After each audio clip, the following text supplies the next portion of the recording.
നമ്മളൊരുപാട് വേദനകളുള്ളവരാണ്. രോഗിയായി കിടക്കുന്ന മനുഷ്യനോട് എന്ത് വേണമെന്ന് ചോദിച്ചാൽ എന്റെ രോഗമെന്ന് മാറിക്കിട്ടിയാൽ മതി. കടബാധ്യതകളിൽ മുഴുങ്ങി കഴിയുന്ന ആളുകളോട് എന്താണ് വേണ്ടത് എന്ന് ചോദിച്ചാൽ മറുപടി ഒന്ന് മാത്രം: കടം വീടി കിട്ടിയാൽ മതി. മക്കളില്ലാത്തവരോട് എനിക്കൊരു കുഞ്ഞു ജനിച്ചാൽ മതിയായിരുന്നു, ആണോ പെണ്ണോ അത് പ്രശ്നമല്ല, ഞങ്ങ വൈകല്യുണ്ടെങ്കിൽ എന്റെ കുട്ടിയല്ലേ എന്ന് പറഞ്ഞ് ഞാൻ നോക്കിക്കൊള്ളാം, എനിക്കൊരു കുഞ്ഞിനെ വേണം. വീടില്ലാത്തവന് വീട് വേണം, ആരോഗ്യം നഷ്ടപ്പെട്ടവന് ആരോഗ്യം വേണം, ഇസ്സത്ത് നഷ്ടപ്പെട്ടു പോയവർക്ക് ഇസ്സത്ത് തിരിച്ചു കിട്ടണം. ഇതൊക്കെ നഷ്ടങ്ങളാണ്, നമ്മൾ അല്ലാഹുവിന്റെ മുമ്പിൽ പറയുന്ന വിഷയങ്ങളാണ് ഇതൊക്കെ. എന്നാൽ ഏറ്റവും വലിയ നഷ്ടം, ഏറ്റവും വലിയ ഹിർമാൻ, ഏറ്റവും വലിയ പരാജയം എന്ന് പറയുന്നത് ഒരു മനുഷ്യൻ അല്ലാഹുവിലേക്ക് അടുക്കാൻ സാധിക്കാതെ പോയെന്ന ബോധം വരുന്നത്, എനിക്ക് അല്ലാഹുവിനോട് അടുക്കാൻ കഴിഞ്ഞില്ലല്ലോ. വലാ യജിദു ലദ്ദത ഹലാവത്തിൽ ഇബാദ, ഇബാദത്തിന്റെ ഒരു മധുരമുണ്ട്, ഇബാദത്തിന് ഒരു ആനന്ദമുണ്ട്, നിസ്കാരത്തിനൊരു മധുരമുണ്ട്, ഖുർആൻ ഓതുന്നതിനൊരു മധുരമുണ്ട്, ദിക്ർ ചൊല്ലുന്നതിന് എന്തെന്നില്ലാത്ത ആസ്വാദനമുണ്ട്. നാവുകൾ ചലിക്കുമ്പോഴും മനസ്സിനുള്ളിലേക്ക് ആ ഒരു മധുരം കയറി വരുന്നില്ലെങ്കിൽ ഒരു മനുഷ്യന് ലോകത്ത് നഷ്ടമാകുന്ന ഏറ്റവും വലിയ നഷ്ടം അൽ ഖുർബ് മിനല്ലാഹ്, അല്ലാഹുവിനോടുള്ള അടുപ്പം നഷ്ടമാകുന്നതാണ്. പിന്നെയോ ഇബാദത്തിന്റെ ആനന്ദം നഷ്ടപ്പെടുന്നതാണ്. സലഫ് സ്വാലിഹീങ്ങൾ പറയുന്നൊരു കൗതുകകരമായ നുക്തയുണ്ട്. തെറ്റുകൾ ചെയ്ത് നടക്കുന്ന ഒരു മനുഷ്യൻ വന്ന് പറയാൻ, നിങ്ങൾ പറഞ്ഞില്ലേ തെറ്റ് ചെയ്ത അള്ളാഹ് ശിക്ഷിക്കുന്നു, ഞാൻ എന്തൊക്കെയോ തെറ്റ് ചെയ്തിട്ട് അള്ളാഹു എന്താണ് എന്നെ ശിക്ഷിക്കാത്തത്? എനിക്കൊരു ശിക്ഷയും കാണുന്നില്ലല്ലോ, എന്റെ കച്ചവടം അതേപോലെ ഉഷാറായി പോകുന്നുണ്ട്, ഞാൻ അടിച്ചുപൊളിച്ച് ജീവിക്കുന്നുണ്ട്, ഞാൻ എല്ലാ കുരുത്തക്കേടും ചെയ്യുന്നുണ്ട്, എനിക്കൊന്നും ഞാൻ കണ്ടില്ലല്ലോ.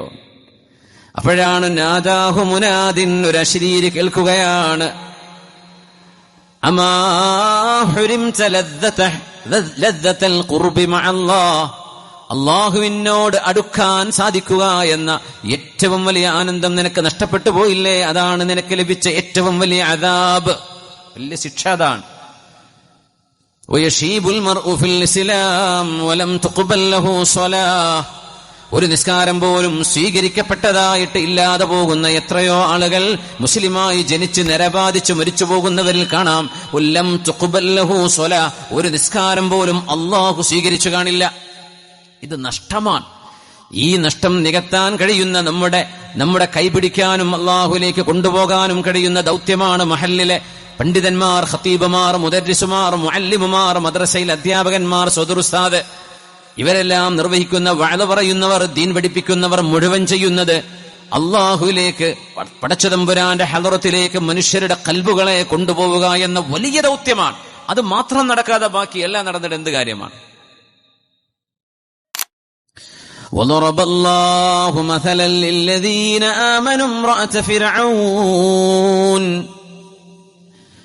إذ قالت رب ابن لي عندك بيتا في الجنة ونجني من فرعون وعمله ونجني من القوم الظالمين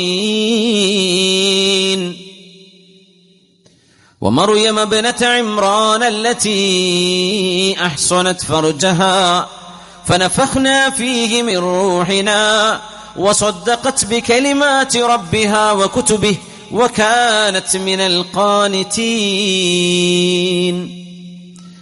അള്ളാഹുവിനെ വിശ്വസിക്കുന്ന ലോകാവസാനം വരെ വരാൻ പോകുന്ന സർവ്വ ആണിനും പെണ്ണിനും അള്ളാഹു ഉദാഹരണം പറഞ്ഞത്, അള്ളാഹു ഉദാഹരണമാക്കി വെച്ചത് രണ്ട് പെണ്ണുങ്ങളെയാണ്.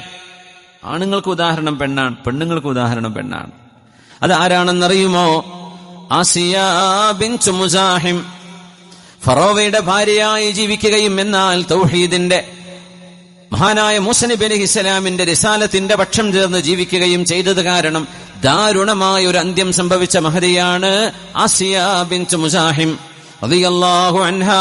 ഫറോവയുടെ കൂടെ ജീവിച്ചിട്ട് ആ കൊട്ടാരം നഷ്ടമാവുന്നു എന്ന് മാത്രമല്ല, ക്രൂരമായ കിരാതമായ മർദ്ദനങ്ങൾക്ക് വിധേയയായി ആ മഹദി മരിക്കുന്ന രംഗങ്ങൾ ചരിത്രത്തിൽ കാണാം, ഹദീസിന്റെ വചനങ്ങളിൽ കാണാം, അസറുകളിൽ കാണാം. പക്ഷെ അല്ലാഹു ഉദ്ധരിച്ചത് മഹദിയുടെ നാവിലൂടെ വന്നൊരേ ഒരു പ്രാർത്ഥനയാണ്. അത് മരിക്കുന്ന നേരത്താകാം, അതിന് തൊട്ടുമുമ്പാകാം, ഫറോവയുടെയും കിങ്കരന്മാരുടെയും ഭീഷണി വന്ന നേരത്താകാം. എപ്പോഴാണ് മഹദി പറഞ്ഞത്? നാവ് കൊണ്ട് പറഞ്ഞോ മനസ്സുകൊണ്ട് പറഞ്ഞ പ്രാർത്ഥനയാണോ എന്ന് പോലും അറിയില്ല. സൂറത്തു തഹ്രീമിന്റെ അവസാന ഭാഗം വദറബല്ലാഹു മസല, അള്ളാഹു നിങ്ങൾക്ക് ഉദാഹരണം പറഞ്ഞു തരട്ടെ. ആരാണ് വിശ്വാസി എന്ന് പറഞ്ഞു തരട്ടെ. وَضَرَبَ اللَّهُ مَثَلًا لِّلَّذِينَ آمَنُوا امْرَأَتَ فِرْعَوْنَ. ഫറോവയുടെ ഭാര്യയായ ആസിയ ബീവിയാണ് വിശ്വാസിനികൾക്ക് മുഴുവനുമുള്ള ഉദാഹരണം. ഇദ് ഖാലത്, എന്തു ചെയ്തു എന്നല്ല, എന്ത് മഹദി പറഞ്ഞു. മഹദിയുടെ മനസ്സിൽ എന്താണ് വന്നത്?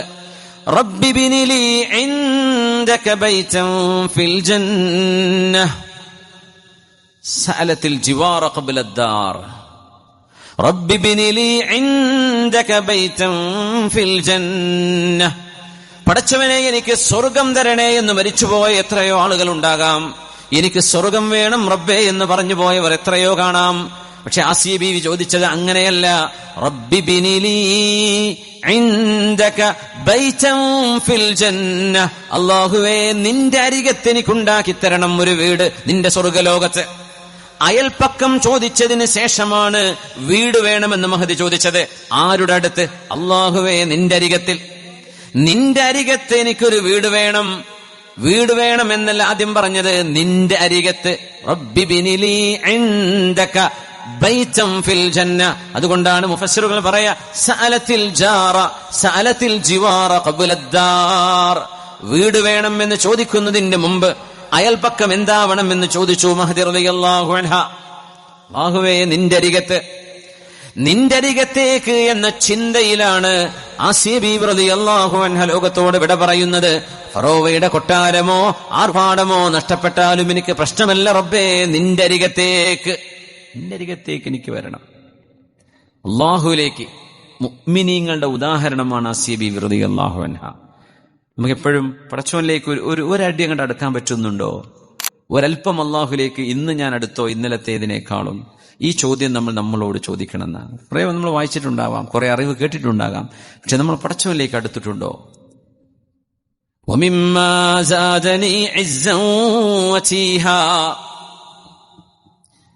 وَمِمَّا زَادَنِي عِزًّا وَتِيهًا وَكِدتُّ بِأَخْمُصِي أَطْأُ الثُّرَيَّا دُخُولِي تحت قولك يا عبادي وأن صيرت أحمد لي نبيا.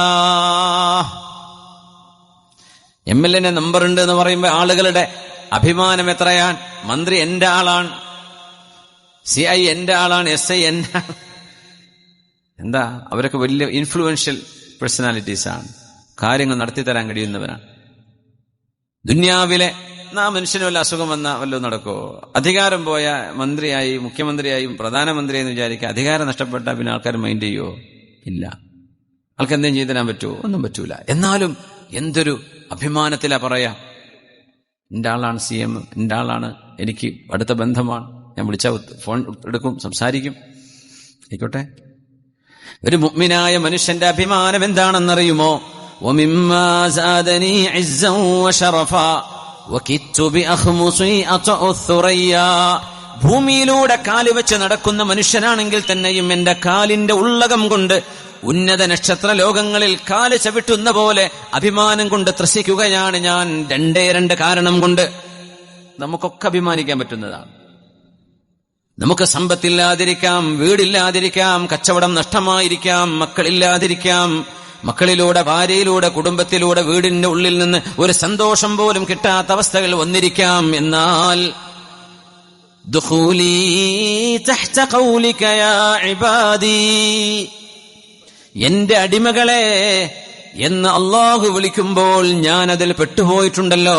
എന്റെ ഉടമസ്ഥനാണ് അള്ളാഹു എന്ന ഒരഭിമാന ബോധം ഒരു മുഅ്മിനിന് എപ്പോഴും വേണ്ടതല്ലേ? എന്റെ കൂടെ എന്റെ റബ്ബുണ്ട്. MLA മന്ത്രിയൊക്കെ പോട്ടെ, എന്റെ കൂടെ എന്റെ റബ്ബുണ്ട്. പഞ്ചായത്ത് പ്രസിഡന്റും വാർഡ് മെമ്പറും ഇതൊന്നല്ല, നമ്മൾ എന്റെ കൂടെ എന്റെ റബ്ബുണ്ട്. ഇത് നമുക്ക് തോന്നാറുണ്ടോ? എല്ലാറ്റിനും കഴിവുള്ളവനാണ് അള്ളാഹു, അല്ലേ? വല്ലാഹു അലാ കുല്ലി ഷൈഇൻ ഖദീർ. എല്ലാറ്റിനും കഴിവുള്ളവനാണ്. നമ്മളൊന്നും വിചാരിക്കുന്ന പോലെയല്ല. അള്ളാഹുവിന്റെ ചില തർത്തീബുകൾ, ചില ഹിക്മത്തുകൾ പോലും നമുക്കറിയില്ല. കാര്യം നടക്കുമ്പോഴേ ഇതിനായിരുന്നല്ലേ അള്ളാഹു ഇത് ചെയ്തത് എന്ന് മനസ്സിലാവും. യാ റബ്ബ്, എന്റെ റബ്ബന്റെ കൂടെയുണ്ട് എന്ന് മുഅ്മിനായ മനുഷ്യന് തോന്നണം. അത് മാത്രമല്ല, വഅൻ സയ്യറത അഹ്മദ ലീ നബിയാ, എന്റെ നബി നൂഹ് നബിയോ, എന്റെ നബി ലൂത്ത് നബിയോ, അയ്യൂബ് നബിയോ, സുലൈമാൻ നബിയോ അല്ല. ഞാൻ മുഹമ്മദ് റസൂലുള്ളാഹി തങ്ങളുടെ ഉമ്മച്ചിയാണല്ലോ. എന്റെ റസൂല് മുഹമ്മദ് നബി തങ്ങളല്ലേ സയ്യിദുൽ അംബിയ, അംബിയാഇന്റെ നേതാവാണ്, അഷ്റഫുൽ ഖൽഖ് തങ്ങളെ. ആ റസൂലിന്റെ ഉമ്മച്ചിയല്ലേ ഞാൻ. എന്റെ കൂടെ എന്റെ റബ്ബുണ്ടല്ലോ. ഇത് രണ്ടും ഉണ്ടെങ്കിൽ ഞാൻ ആകാശ ലോകത്താണ്, ഭൂമിയിലല്ല എന്ന് ഒരു മുഅ്മിൻ അഭിമാനത്തോടെ പറയാൻ കഴിയണം. ഇത് മരിക്കണവരെ പറഞ്ഞൂടെ? നമുക്കങ്ങനെ തോന്നുന്നുണ്ടോ? അതാർക്കെങ്കിലും തോന്നുന്നില്ലെങ്കിൽ ഫഹുവൽ മഹ്റൂം, അള്ളാഹുവിന്റെ റഹ്മത്തിൽ നിന്ന് ദൂരയാക്കപ്പെട്ടു എന്ന ഏറ്റവും ദാരുണമായൊരവസ്ഥയിലാണ് നമ്മളുള്ളത്.